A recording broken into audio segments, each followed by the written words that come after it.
नमस्ते बच्चों, कनेक्टेड में आपका स्वागत है। कैसे हैं आप सब?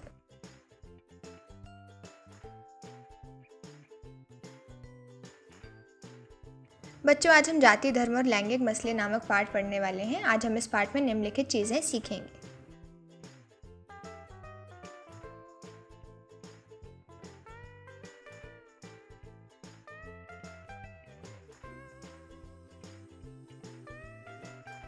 पिछले अध्याय में हमने जाना कि सामाजिक विविधता लोकतंत्र के लिए कोई खतरा नहीं होती। राजनीति में सामाजिक असमानताओं की अभिव्यक्ति कोई असंभव बात नहीं है।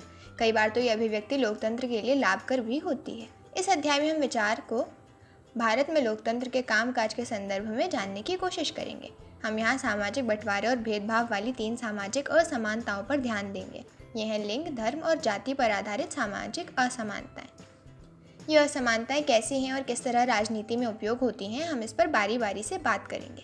फिर हम ये देखने की कोशिश करेंगे कि इन असमानताओं पर आधारित अलग अलग अभिव्यक्तियों लोकतंत्र के लिए लाभकारी हैं या नुकसानदायक।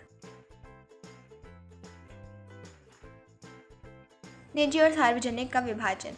लड़के और लड़कियों के पालन पोषण के क्रम में ये मान्यता उनके मन में बैठा दी जाती है कि औरतों की मुख्य जिम्मेदारी गृहस्थी चलाने और बच्चों का पालन पोषण करने की है। ये चीज़ अधिकतर परिवारों के कामों में स्त्री और पुरुष की जिम्मेदारी में साफ झलकती है।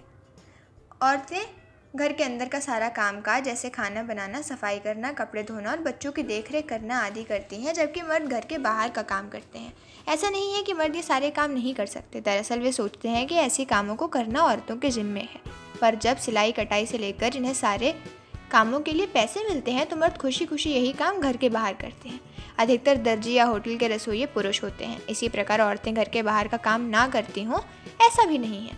गांव में स्त्रियां पानी और जलावन जुटाने से लेकर खेत काटने तक का काम करती हैं। शहरों में भी हम देखते हैं कि कोई गरीब स्त्री किसी मध्यम वर्गीय परिवार में नौकरानी का काम कर रही है और मध्यम वर्गीय स्त्री काम करने के लिए दफ्तर जा रही है।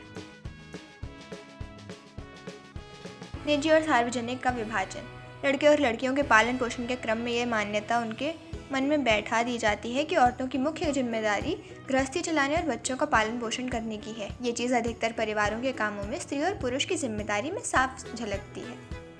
औरतें घर के अंदर का सारा कामकाज जैसे खाना बनाना, सफाई करना, कपड़े धोना और बच्चों की देखरेख करना आदि करती हैं, जबकि मर्द घर के बाहर का काम करते हैं। ऐसा नहीं है कि मर्द ये सारे काम नहीं कर सकते। दरअसल वे सोचते हैं कि ऐसे कामों को करना औरतों के जिम्मे है। पर जब सिलाई कटाई से लेकर इन्हें सारे कामों के लिए पैसे मिलते हैं तो मर्द खुशी खुशी यही काम घर के बाहर करते हैं। अधिकतर दर्जी या होटल के रसोइये पुरुष होते हैं। इसी प्रकार औरतें घर के बाहर का काम ना करती हों, ऐसा भी नहीं है। गांव में स्त्रियां पानी और जलावन जुटाने से लेकर खेत काटने तक का काम करती हैं। शहरों में भी हम देखते हैं कि कोई गरीब स्त्री किसी मध्यम वर्गीय परिवार में नौकरानी का काम कर रही है और मध्यम वर्गीय स्त्री काम करने के लिए दफ्तर जा रही है। सच्चाई ये है कि अधिकतर महिलाएं अपने घरेलू काम के अलावा भी अपनी आमदनी के लिए कुछ न कुछ काम करती हैं, लेकिन उनके काम को ज़्यादा मूल्यवान नहीं माना जाता और उन्हें दिन रात काम करके भी उसका श्रेय नहीं मिलता। श्रम के इस तरह के बंटवारे का नतीजा ये हुआ है कि औरत तो घर की चारदीवारी में सिमट के रह गई है और बाहर का सार्वजनिक जीवन पुरुषों के कब्जे में आ गया है। मनुष्य जाति की आबादी में औरतों का हिस्सा आधा है, पर सार्वजनिक जीवन में, खासकर राजनीति में, उनकी भूमिका नगण्य है। ये बात अधिकतर समाजों पर लागू होती है। पहले सिर्फ पुरुषों को ही सार्वजनिक मामलों में भागीदारी करने, वोट देने या सार्वजनिक पदों के लिए चुनाव लड़ने की अनुमति थी। धीरे धीरे राजनीति में लैंगिक सुधार के मुद्दे उभरे। दुनिया के अलग अलग हिस्सों में औरतों ने अपना संगठन बनाया और बराबरी के अधिकार हासिल करने के लिए आंदोलन भी किए। विभिन्न देशों में महिलाओं को वोट का अधिकार प्रदान करने के लिए आंदोलन हुए। इन आंदोलनों में महिलाओं के और वैधानिक दर्जे को ऊंचा उठाने और उनके लिए शिक्षा तथा रोजगार के अवसर बढ़ाने की मांग की गई। मूलगामी बदलाव की मांग करने वाले महिला आंदोलनों ने औरतों के व्यक्तित्व और पारिवारिक जीवन में भी बराबरी की मांग उठाई। इन आंदोलनों को नारीवादी आंदोलन कहा जाता है। लैंगिक बंटवारे की राजनीतिक अभिव्यक्ति और इस पर सवाल पर राजनीतिक गोलबंदी ने सार्वजनिक जीवन में औरत की भूमिका को बढ़ाने में मदद की। आज हम वैज्ञानिक, डॉक्टर, इंजीनियर, प्रबंधक, कॉलेज और विश्वविद्यालय शिक्षक जैसे पेशों में बहुत सी औरतों को पाते हैं, जबकि पहले इन कामों में महिलाओं को कम माना जाता था। दुनिया के कुछ हिस्सों जैसे स्वीडन, नॉर्वे और फिनलैंड जैसे स्कैंडिनेवियन देशों में सार्वजनिक जीवन में महिलाओं की भागीदारी का स्तर काफ़ी ऊंचा है। देश के 6 राज्यों में समय का उपयोग संबंधी सर्वेक्षण किया गया। इससे पता चलता है कि एक औरत औसतन रोजाना 7.5 घंटे से ज़्यादा काम करती है, जबकि एक मर्द औसतन रोज 6.5 घंटे ही काम करता है। फिर भी पुरुषों द्वारा किया गया काम ही ज़्यादा दिखाई पड़ता है, क्योंकि उससे आमदनी होती है। औरतें भी ढेर सारे ऐसे काम करती हैं जिनसे अप्रत्यक्ष रूप से आमदनी होती है, लेकिन उनका ज़्यादातर काम घर की चार दीवारी के अंदर होता है। इसके लिए उन्हें पैसे नहीं मिलते, इसलिए औरतों का काम दिखाई नहीं देता। आप अपने परिवार में भी समय का उपयोग वाला सर्वेक्षण कर सकते हैं। अपने परिवार के सभी वयस्क पुरुषों और महिलाओं के काम पर एक हफ्ते तक गौर करें और ये दर्ज करते चलें कि निम्नलिखित कामों पर हर आदमी कितना समय देता है। आमदनी वाले काम: दफ्तर, दुकान या कारखाना अथवा खेत वगैरह में काम। घरेलू काम: खाना बनाना, झाड़ू पोछा, बर्तन धोना, कपड़े धोना, पानी लाना, बच्चों और बूढ़ों की देखरेख करना वगैरह। पढ़ना और मनोरंजन: गपशप करना, अपने शरीर की सफाई, आराम करना या सोना। ज़रूरी लगे तो आप नई श्रेणी भी बना सकते हैं। इसमें से हर काम में जो समय लगता है उसका हफ्ते भर का हिसाब जोड़ लें और फिर उसे 7 से भाग देकर प्रत्येक सदस्य का रोज़ का औसत समय निकालें। क्या आपके परिवार में भी महिलाएं पुरुषों से ज़्यादा काम करती हैं?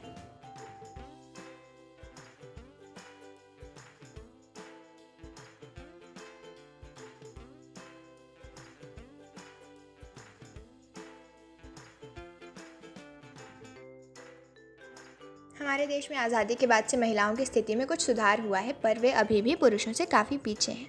हमारा समाज अभी भी पितृ प्रधान है। औरतों के साथ अभी भी कई तरह के भेदभाव होते हैं, उनका दमन होता है। महिलाओं में साक्षरता की दर अभी मात्र 54% है, जबकि पुरुषों में 76%। इसी प्रकार स्कूल पास करने वाली लड़कियों की एक सीमित संख्या ही उच्च शिक्षा की ओर कदम बढ़ा पाती है। जब हम स्कूली परीक्षाओं के परिणाम पर गौर करते हैं तो देखते हैं कि कई जगह लड़कियों ने बाजी मार ली है और कई जगहों पर उनका प्रदर्शन लड़कों से बेहतर नहीं तो कमतर भी नहीं है। लेकिन आगे की पढ़ाई के दरवाजे उनके लिए बंद हो जाते हैं, क्योंकि माँ बाप अपने संसाधनों को लड़के लड़की दोनों पर बराबर खर्च करने की जगह लड़कों पर ज़्यादा खर्च करना पसंद करते हैं।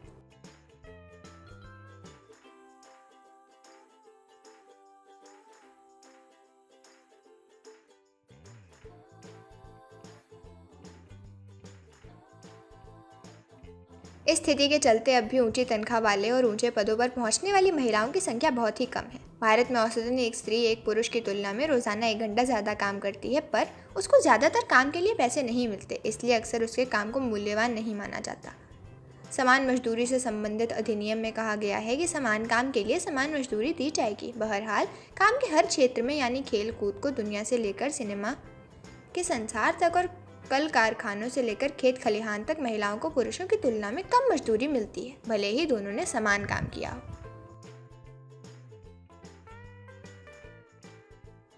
भारत के अनेक हिस्सों में माँ बाप को सिर्फ लड़के की चाह होती है। लड़की का जन्म लेने से पहले ही खत्म होने का तरीका इसी मानसिकता से पनपता है। इससे देश का लिंग अनुपात प्रति 1000 लड़कों पर लड़कियों की संख्या गिरकर 919 रह गया है। साथ लगा नक्शा बताता है कि कई जगहों पर यह अनुपात गिरकर 850 और कहीं कहीं तो 800 से भी नीचे चला गया है। महिलाओं के उत्पीड़न, शोषण और उन पर होने वाली हिंसा की खबरें हम रोज़ पढ़ते हैं। शहरी इलाके तो महिलाओं के लिए खास तौर से असुरक्षित हैं। वे अपने घरों में भी सुरक्षित नहीं हैं, क्योंकि वहाँ भी उन्हें मारपीट तथा अनेक तरह की घरेलू हिंसा झेलनी पड़ती है।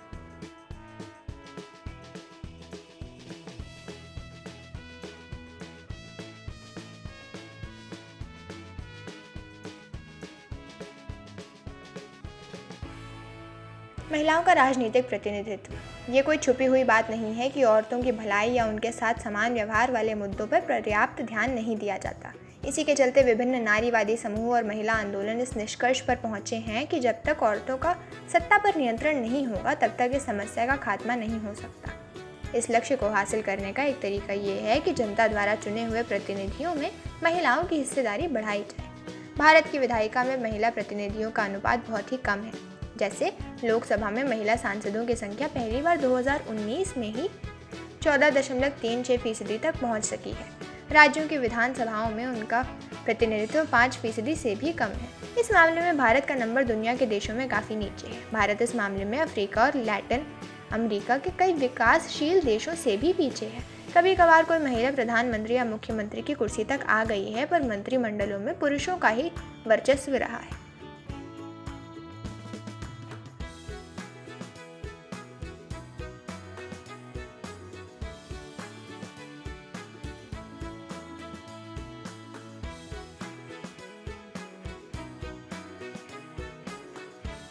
इस समस्या को सुलझाने का एक तरीका तो निर्वाचित संस्थानों में महिलाओं के लिए कानूनी रूप से एक उचित हिस्सा तय कर देना है। भारत में पंचायती राज के अंतर्गत कुछ ऐसी ही व्यवस्था की गई है। स्थानीय सरकारों यानी पंचायतों और नगर पालिकाओं में 1/3 पद महिलाओं के लिए आरक्षित कर दिए गए हैं। आज भारत के ग्रामीण और शहरी स्थानीय निकायों में निर्वाचित महिलाओं की संख्या 10 लाख से ज़्यादा है। महिला संगठनों और कार्यकर्ताओं की मांग है कि लोकसभा और राज्य विधानसभाओं की भी 1/3 सीटें महिलाओं के लिए आरक्षित कर देनी चाहिए। संसद में इस आशय का एक विधेयक पेश भी किया गया था, पर 10 वर्षों से ज़्यादा अवधि से वह लटका पड़ा है। सभी राजनीतिक पार्टियां इस विधेयक को लेकर एकमत नहीं हैं और ये पास नहीं हो सका है। लैंगिक विभाजन इस बात की एक मिसाल है कि कुछ खास किस्म के सामाजिक विभाजनों के राजनीतिक रूप देने की ज़रूरत है। इससे ये भी पता चलता है कि जब सामाजिक विभाजन एक राजनीतिक मुद्दा बन जाता है तो वंचित समूहों को किस तरह लाभ होता है। क्या आपको लगता है कि अगर महिलाओं से भेदभाव भरे व्यवहार का मसला राजनीतिक तौर पर ना उठता तो उसको लाभ मिल पाना संभव था?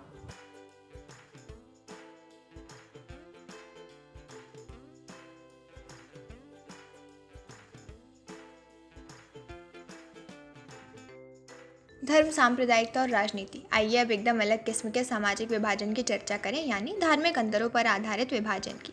यह विभाजन लैंगिक विभाजन जैसा सार्वभौम तो नहीं है, पर विश्व में धार्मिक विभिन्नता आज बड़ी हो चली है। भारत समेत अनेक देशों में अलग अलग धर्मों को मानने वाले लोग रहते हैं, पर जैसा कि हमने उत्तरी आयरलैंड के मामले में देखा, अगर लोग एक धर्म को माने लेकिन उनकी पूजा पद्धति और मान्यताएं अलग अलग हों तब भी गंभीर मतभेद पैदा हो जाते हैं। लैंगिक विभाजन के विपरीत धार्मिक विभाजन अक्सर राजनीति के मैदान में अभिव्यक्त होता है। जरा इन बातों पर गौर करें। गांधी जी कहा करते थे कि धर्म को कभी भी राजनीति से अलग नहीं किया जा सकता। धर्म से ना होकर नैतिक मूल्यों से था, जो सभी धर्मों से जुड़े हैं। उनका मानना था कि राजनीति धर्म द्वारा स्थापित मूल्यों से निर्देशित होनी चाहिए।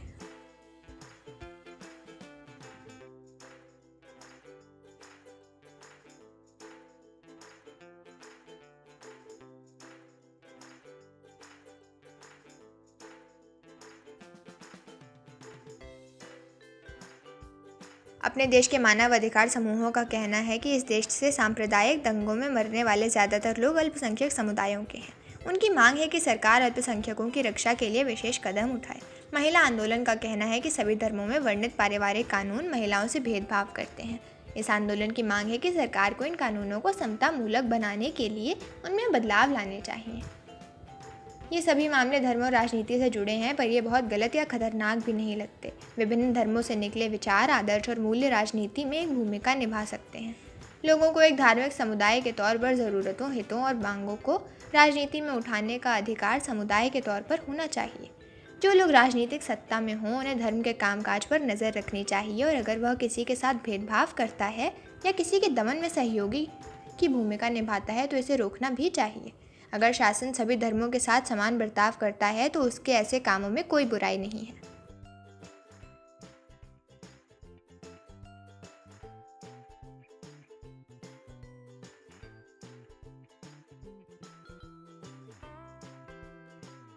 सांप्रदायिकता। समस्या तब शुरू होती है जब धर्म को राष्ट्र का आधार मान लिया जाता है। पिछले अध्याय का उत्तरी आयरलैंड का उदाहरण राष्ट्रवाद को ऐसे ही अवधारणा से जुड़े खतरों को दिखाता है। समस्या तब और विकराल हो जाती है जब राजनीति में धर्म को अभिव्यक्ति एक समुदाय की विशिष्टता के दावे और पक्ष पोषण का रूप लेने लगती है तथा इसके अनुयायी दूसरे धर्म अवलंबियों के खिलाफ मोर्चा खोलने लगते हैं। ऐसा तब होता है जब एक धर्म के विचारों को दूसरे से श्रेष्ठ माना जाने लगता है और कोई एक धार्मिक समूह अपनी मांगों को दूसरे समूह के विरोध में खड़ा करने लगता है। इस प्रक्रिया में जब राज्य अपनी सत्ता का इस्तेमाल किसी एक धर्म के पक्ष में करने लगता है तो स्थिति और विकट होने लगती है। राजनीति से धर्म को इस तरह जोड़ना ही सांप्रदायिकता है। सांप्रदायिक राजनीति इस सोच पर आधारित होती है कि धर्म ही सामाजिक समुदाय का निर्माण करता है। इस मान्यता के अनुकूल सोचना सांप्रदायिकता है।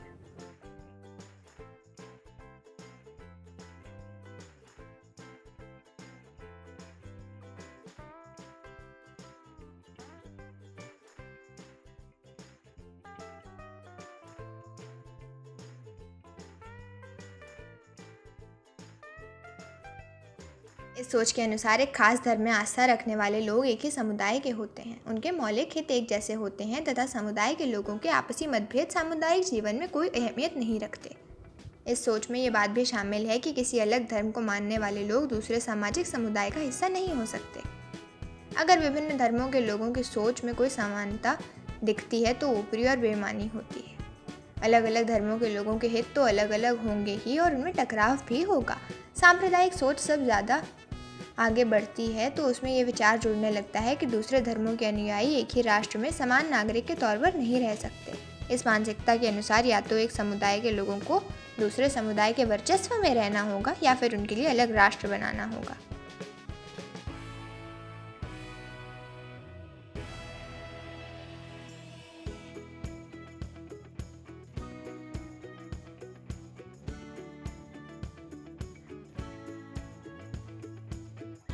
ये मान्यता बुनियादी रूप से गलत है। एक धर्म के लोगों के हित और उनकी आकांक्षाएं हर मामले में एक जैसी हों ये संभव नहीं है। हर व्यक्ति कई तरह की भूमिका निभाता है, उसकी हैसियत और पहचान अलग अलग होती है। हर समुदाय में तरह तरह के विचार के लोग होते हैं, इन सभी को अपनी बात कहने का अधिकार है। इसलिए एक धर्म से जुड़े सभी लोगों को किसी गैर धार्मिक संदर्भ में एक करके देखना उस समुदाय की विभिन्न आवाज़ों को दबाना है। सांप्रदायिक राजनीति में अनेक रूप धारण कर सकती है। सांप्रदायिकता की सबसे आम अभिव्यक्ति दैनंदिन जीवन में ही दिखती है। इसमें धार्मिक पूर्वाग्रह, धार्मिक समुदायों के बारे में बनी धारणाएं और एक धर्म को दूसरे धर्म से श्रेष्ठ मानने की मान्यताएं शामिल हैं। ये चीज़ें इतनी आम हैं कि अक्सर हम उन पर ध्यान तक नहीं देते, जबकि ये हमारे अंदर ही बैठी होती हैं।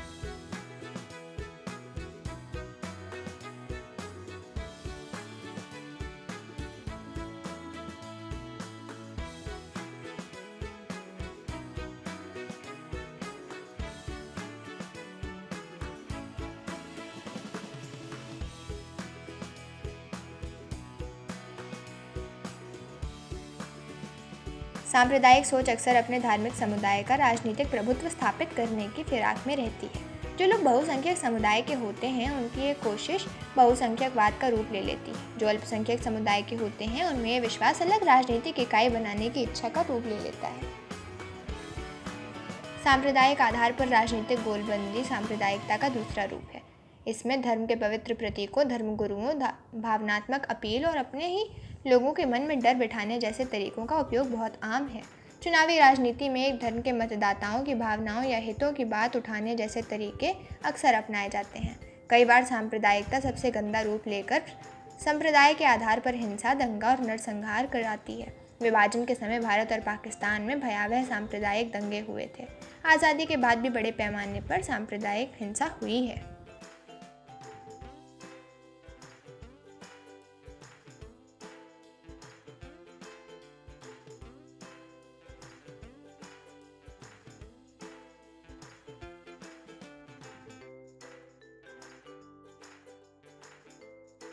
धर्मनिरपेक्ष शासन। सांप्रदायिकता हमारे देश के लोकतंत्र के लिए एक बड़ी चुनौती नहीं है। हमारे संविधान निर्माता इस चुनौती के प्रति सचेत थे। इसी कारण उन्होंने धर्मनिरपेक्ष शासन का मॉडल चुना और इसी आधार पर संविधान में अनेक प्रावधान किए गए। इनके बारे में हम पिछले साल पढ़ चुके हैं। भारतीय राज्य ने किसी भी धर्म को राजकीय धर्म के रूप में अंगीकार नहीं किया है। श्रीलंका में बौद्ध धर्म, पाकिस्तान में इस्लाम और इंग्लैंड में ईसाई धर्म का जो दर्जा रहा है उसके विपरीत भारत का संविधान किसी धर्म को विशेष दर्जा नहीं देता। संविधान सभी नागरिकों और समुदायों को किसी भी धर्म का पालन करने और प्रचार करने की आज़ादी देता है। संविधान धर्म के आधार पर किए जाने वाले किसी तरह के भेदभाव को अवैधानिक घोषित करता है।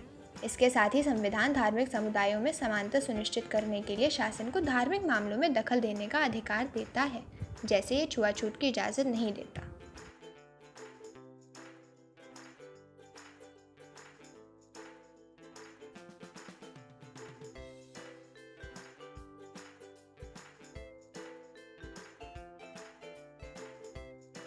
इस हिसाब से देखें तो धर्मनिरपेक्षता कुछ पार्टियों या व्यक्तियों की एक विचारधारा भर नहीं है। ये विचार हमारे संविधान की बुनियाद भी है। सांप्रदायिकता भारत में सिर्फ कुछ लोगों के लिए ही एक खतरा नहीं है, ये भारत को बुनियादी अवधारणा के लिए एक चुनौती है, एक खतरा है। हमारी तरह का धर्मनिरपेक्ष संविधान ज़रूरी चीज़ है, पर अकेले इसी के बूते सांप्रदायिकता का मुकाबला नहीं किया जा सकता। हमें अपने दैनिक जीवन में सांप्रदायिक पूर्वाग्रहों और गलत बातों का मुकाबला करना होगा तथा धर्म पर आधारित गोलबंदी का मुकाबला राजनीतिक के दायरे में करने की ज़रूरत है। जाति और राजनीति हमारे राजनीति में सामाजिक विभाजन को दो अभिव्यक्तियाँ देखी जाती हैं। इनमें एक मोटे तौर पर सकारात्मक या लाभदायक है तो दूसरी नकारात्मक या नुकसानदेह। आइए अब अंतिम प्रमुख विभाजन यानी जाति और राजनीति की चर्चा करें। इसके सकारात्मक और नकारात्मक दोनों ही पक्ष हैं।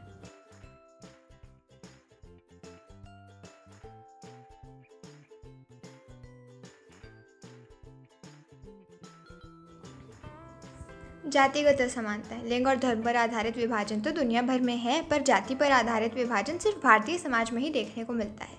सभी समाजों में कुछ सामाजिक असमानताएं और एक न एक तरह का श्रम का विभाजन मौजूद होता है।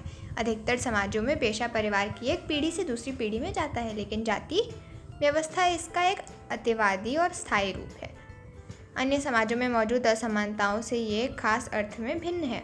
इसमें पेशे के परंपरागत विभाजन को रीति रिवाजों की मान्यता प्राप्त है। एक जाति समूह के लोग एक या मिलते जुलते पेशों के तो होते ही हैं, साथ ही उनके एक अलग सामाजिक समुदाय के रूप में भी देखा जाता है। उनमें आपस में ही बेटी रोटी अर्थात शादी और खान पान का संबंध रहता है। अन्य जाति समूहों में उनके बच्चों की ना तो शादी हो सकती है, ना महत्वपूर्ण पारिवारिक और सामुदायिक आयोजनों में उनकी पत्तल में बैठकर दूसरी जाति के लोग भोजन कर सकते हैं। वर्ण व्यवस्था अन्य जाति समूहों से भेदभाव और उन्हें अपने से अलग मानने की धारणा पर आधारित है। इसमें अत्यंज जातियों के साथ छुआछूत का व्यवहार किया जाता है। इसकी चर्चा हमने 9वीं कक्षा में की थी।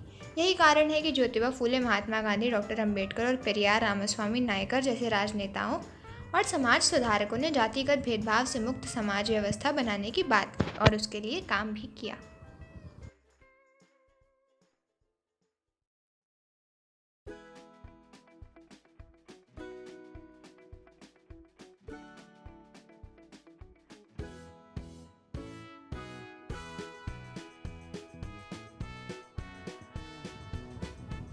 भारत की सामाजिक और धार्मिक विविधता। जनगणना में प्रत्येक 10 साल बाद सभी नागरिकों के धर्म को भी दर्ज किया जाता है। जनगणना विभाग के आदमी घर घर जाकर लोगों से उनके बारे में सूचनाएं जुटाते हैं। धर्म समेत सभी बातों के बारे में लोग जो कुछ बताते हैं ठीक वैसा ही फॉर्म में दर्ज किया जाता है। अगर कोई कहता है कि वह नास्तिक है या किसी धर्म को नहीं मानता, तो फॉर्म में भी इसे वैसे ही दर्ज कर दिया जाता है। इस कारण देश में विभिन्न धर्मों को मानने वाले लोगों की संख्या और उनके अनुपात में आए किसी बदलाव के बारे में हमारे पास विश्वसनीय सूचनाएं हैं। नीचे दिए गए पाई चार्ट में देश के 6 प्रमुख धार्मिक समुदायों की आबादी के अनुपात का पता चलता है। आज़ादी के बाद से प्रत्येक धार्मिक समुदाय की आबादी तो काफ़ी बढ़ी है, पर कुल आबादी में उनका अनुपात ज़्यादा नहीं बदला है। प्रतिशत के हिसाब से देखें तो 1961 के बाद से हिंदू, जैन और ईसाई समुदाय का हिस्सा मामूली रूप से घटा है, जबकि मुसलमान, सिख और बौद्ध का हिस्सा मामूली रूप से बढ़ा है।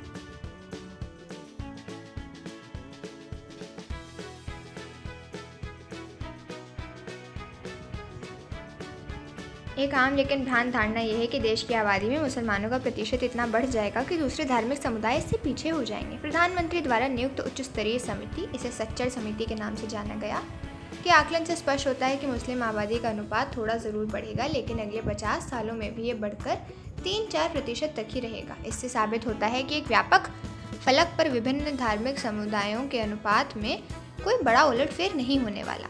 यही बात प्रमुख जाति समूहों पर भी लागू होती है। जनगणना में सिर्फ 2 विशिष्ट समूहों, अनुसूचित जाति और अनुसूचित जनजातियों की गिनती अलग से दर्ज की जाती है। इन दोनों बड़े समूहों में ऐसी सैकड़ों जातियां और आदिवासी समूह शामिल हैं जिनके नाम सरकारी अनुसूची में दर्ज हैं। इसी के चलते इनके नाम के साथ अनुसूचित शब्द लगाया गया है। अनुसूचित जातियों में, जिन्हें आमतौर पर दलित कहा जाता है, सामान्यतः वे हिंदू जातियां आती हैं जिन्हें हिंदू सामाजिक व्यवस्था में अछूत माना जाता है। इन जातियों के साथ भेदभाव किया जाता है और इन्हें तिरस्कार की दृष्टि से देखा जाता है।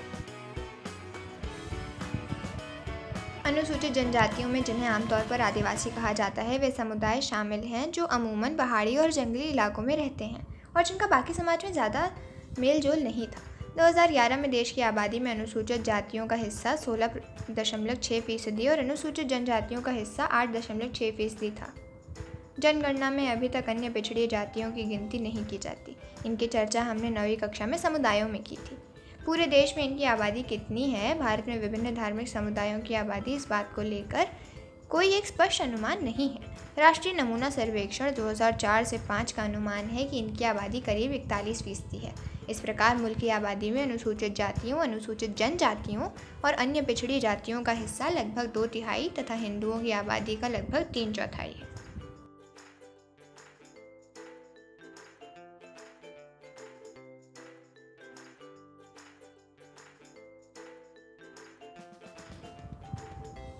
इन महापुरुषों के प्रयासों और सामाजिक आर्थिक बदलावों के चलते आधुनिक भारत में जाति की संरचना और जाति व्यवस्था में भारी बदलाव आया है। आर्थिक विकास, शहरीकरण, साक्षरता और शिक्षा के विकास, पेशा चुनने की आज़ादी और गांव में ज़मींदारी व्यवस्था के कमज़ोर पड़ने में जाति व्यवस्था के पुराने स्वरूप और वर्ण व्यवस्था पर टिकी मानसिकता में बदलाव आ रहा है।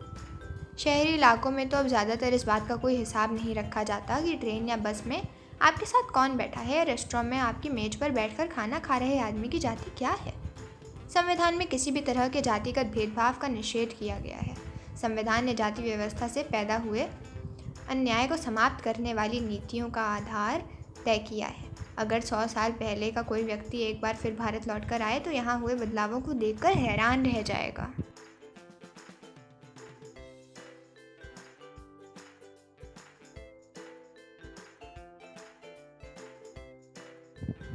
बहरहाल समकालीन भारत से जाति प्रथा विदा नहीं हुई है। जाति व्यवस्था के कुछ पुराने पहलू अभी भी बरकरार हैं। अभी भी ज़्यादातर लोग अपनी जाति या कबीले में ही शादी करते हैं। स्पष्ट संवैधानिक प्रावधान के बावजूद छुआछूत की प्रथा अभी पूरी तरह समाप्त नहीं हुई है। जाति व्यवस्था के अंतर्गत सदियों से कुछ समूहों को लाभ की स्थिति में तो कुछ समूहों को दबा कर रखा गया है। इसका प्रभाव सदियों बाद आज तक नजर आता है। जिन जातियों में पहले से ही पढ़ाई लिखाई का चलन मौजूद था और जिनकी शिक्षा पर पकड़ थी, आधुनिक शिक्षा व्यवस्था में भी उन्हीं का बोलबाला है। जिन जातियों को पहले शिक्षा से वंचित रखा जाता था, उनके सदस्य अभी भी स्वाभाविक तौर पर पिछड़े हुए हैं। यही कारण है कि शहरी मध्यम वर्ग में अगड़ी जाति के लोगों का अनुपात असामान्य रूप से काफ़ी ज़्यादा है। जाति और आर्थिक हैसियत में काफ़ी निकट का संबंध है।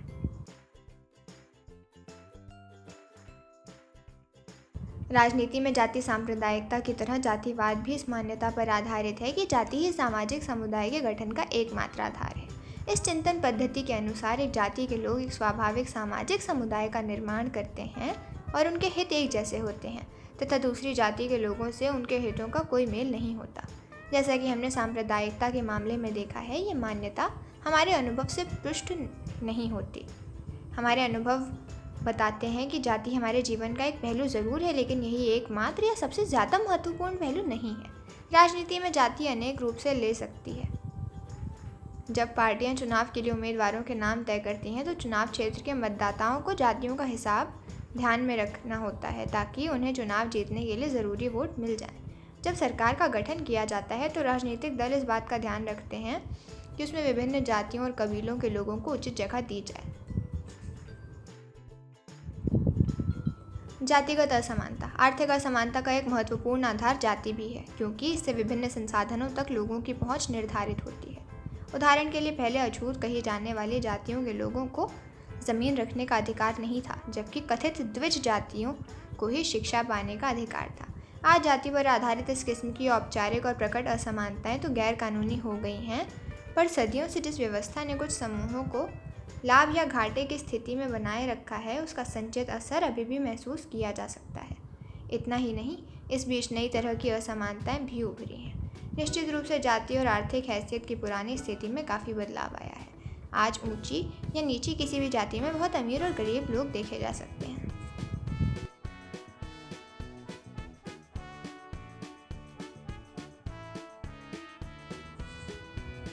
20 या 30 वर्ष पहले तक ऐसा नहीं था। तब सबसे नीचे जातियों में कोई अमीर आदमी बमुश्किल ही ढूंढे मिलते थे, पर जैसे कि राष्ट्रीय नमूना सर्वेक्षण से स्पष्ट है, आज भी जाति आर्थिक हैसियत के निर्धारण में बहुत महत्वपूर्ण भूमिका निभाती है। औसत आर्थिक हैसियत, जिसे मासिक खर्च जैसे हिसाबों से मापा जाता है, अभी भी वर्ण व्यवस्था के साथ गहरा संबंध दर्शाती है। यानी ऊंची जाति के लोगों की आर्थिक स्थिति सबसे अच्छी है, दलित तथा आदिवासियों की आर्थिक स्थिति सबसे खराब है, जबकि पिछड़ी जातियाँ बीच की स्थिति में हैं। हर जाति में गरीब लोग हैं, पर भारी दरिद्रता में सरकारी गरीबी रेखा के नीचे जीवन बसर करने वालों में ज़्यादा बड़ी संख्या सबसे निचली जातियों के लोगों की ही है। ऊंची जातियों में गरीबी का प्रतिशत सबसे कम है। इस मामले में भी पिछड़ी जातियों के लोग बीच की स्थिति में हैं। आज सभी जातियों में अमीर लोग हैं, पर यहाँ भी ऊंची जाति वालों का अनुपात बहुत ज़्यादा है और निचली जातियों का बहुत कम।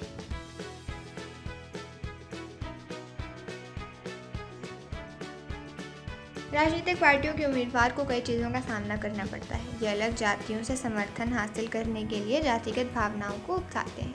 कुछ दलों को कुछ जातियों के मताधिकार प्रतिनिधि के रूप में देखा जाता है। सार्वभौम वयस्क मताधिकार और एक व्यक्ति एक वोट की व्यवस्था ने राजनीतिक दलों को विवश किया कि वे राजनीतिक समर्थन पाने और लोगों को गोलबंद करने के लिए सक्रिय हों। इससे उन जातियों के लोगों में नई चेतना पैदा हुई जिन्हें अभी तक छोटा और नीच माना जाता था।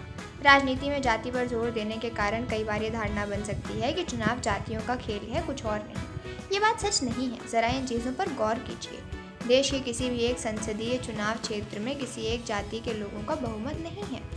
इसीलिए हर पार्टी और उम्मीदवार को चुनाव जीतने के लिए एक जाति और एक समुदाय से ज़्यादा लोगों का भरोसा हासिल करना पड़ता है।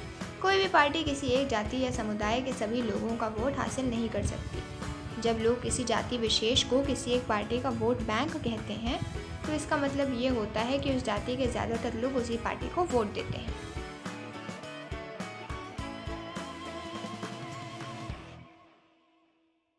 अगर किसी चुनाव क्षेत्र में एक जाति के लोगों को प्रभुत्व माना जा रहा हो तो अनेक पार्टियों को उसी जाति का उम्मीदवार खड़ा करने से कोई रोक नहीं सकता। ऐसे में कुछ मतदाताओं के सामने उनकी जाति के एक से ज़्यादा उम्मीदवार होते हैं तो किसी जाति के मतदाताओं के सामने उनकी जाति का एक भी उम्मीदवार नहीं होता। हमारे देश में सत्तारूढ़ दल वर्तमान सांसदों और विधायकों को अक्सर हार का सामना करना पड़ता है। अगर जातियों और समुदायों की राजनीतिक पसंद एक ही होती तो ऐसा संभव नहीं हो पाता। स्पष्ट है कि चुनाव में जाति की भूमिका महत्वपूर्ण होती है, किंतु दूसरे कारक भी इतने ही असरदार होते हैं। मतदाता अपनी जातियों से जितना जुड़ाव रखते हैं, अक्सर उससे ज़्यादा गहरा जुड़ाव राजनीतिक दलों में रखते हैं। एक जाति या समुदाय के भीतर भी अमीर और गरीब लोगों के हित अलग अलग होते हैं। एक ही समुदाय के अमीर और गरीब लोग अक्सर अलग अलग पार्टियों को वोट देते हैं। सरकार के कामकाज के बारे में लोगों की राय और नेताओं की लोकप्रियता का चुनावों पर अक्सर निर्णायक असर होता है।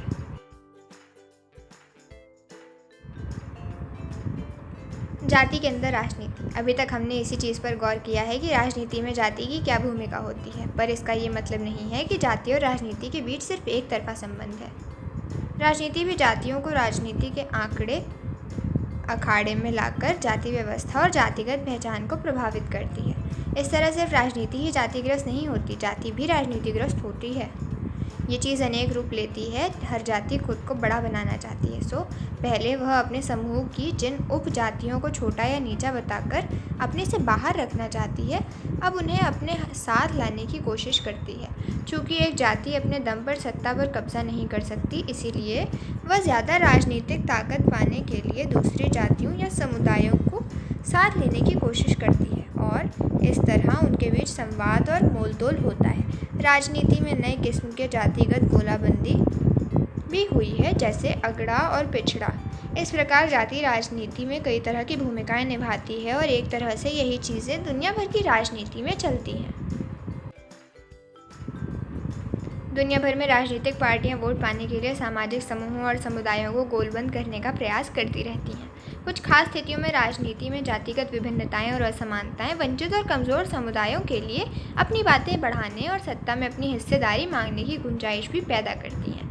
इस अर्थ में जातिगत राजनीति ने दलित और पिछड़ी जातियों के लोगों के लिए सत्ता तक पहुंचने तथा निर्णय प्रक्रिया को बेहतर ढंग से प्रभावित करने की स्थिति भी पैदा की है। अनेक पार्टियां और गैर राजनीतिक संगठन खास जातियों के खिलाफ भेदभाव समाप्त करने, उनके साथ ज़्यादा सम्मानजनक व्यवहार करने, उनके लिए ज़मीन जायदाद और अवसर उपलब्ध कराने की मांग को लेकर आंदोलन करते रहे हैं।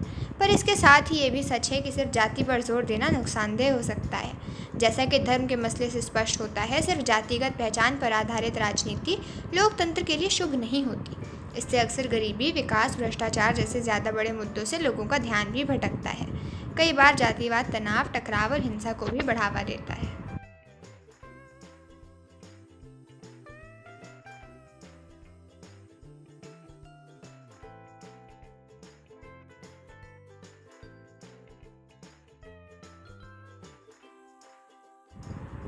बच्चों, आज के पाठ में हमने जाना कि जाति को किस प्रकार से लोग मुद्दा बनाकर अपना काम निकालते हैं और उन्हें बस नाम के लिए आगे ला रहे हैं, पर असल में ऐसा नहीं है।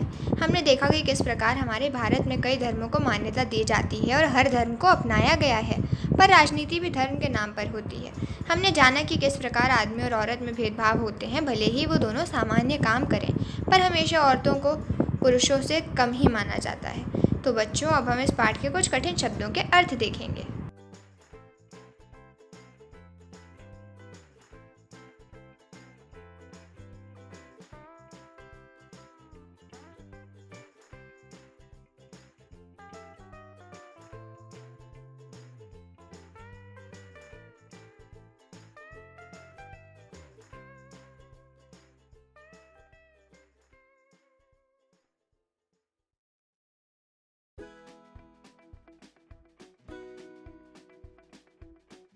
आइए बच्चों, अब हम परखेंगे अपना ज्ञान। निम्नलिखित प्रश्नों के उत्तर दीजिए।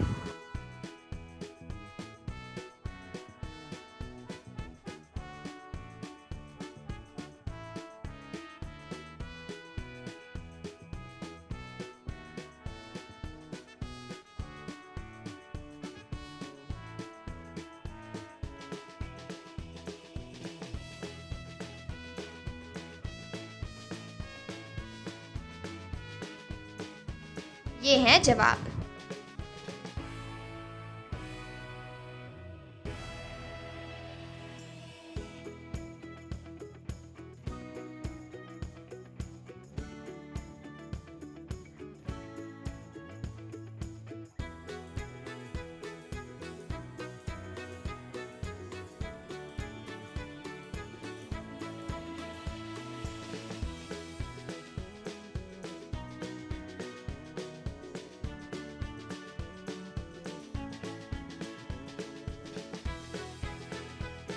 तो बच्चों, ये था आज का पाठ। आशा करते हैं कि आप सबको खूब आनंद आया होगा।